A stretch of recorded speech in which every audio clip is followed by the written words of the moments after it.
শ্রমিক, কৃষক সহ সমাজের বিভিন্ন অংশের মানুষের ২১ দফা দাবিকে সামনে রেখে দেশব্যাপী গ্রামীণ ভারত বন্ধ ও শিল্প ধর্মঘটের ডাক দেয় সংযুক্ত কিষাণ মোর্চা ও ট্রেড ইউনিয়ন সমূহ।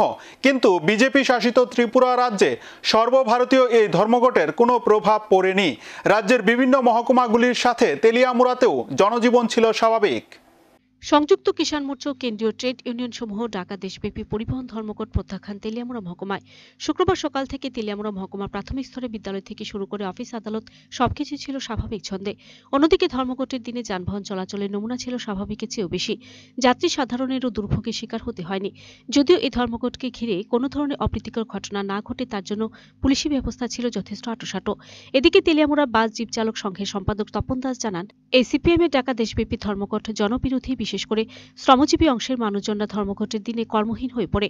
ফলে শ্রমজীবী অংশের মানুষজনদের স্বাভাবিক চলাচলে অর্থনৈতিক দিক দিয়ে ব্যাঘাত ঘটে। মূলত ধর্মঘট দিয়ে কোনো সমস্যার সমাধান হয় না। সিপিএম দলের বন্ধ ডাকা অনেকটাই ট্রেডিশনে পরিণত। তবে সর্বোপরি ধর্মঘটের আজটুকু পড়েনি গ্রাম থেকে শহর এলাকাগুলিতে।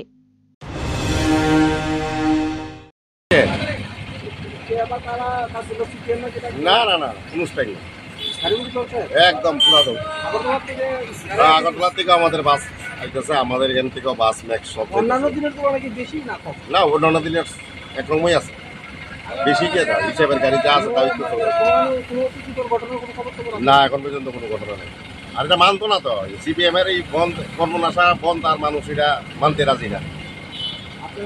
আমার নাম তপন দাস, আমি বাস জীব চালক সংঘের সম্পাদক।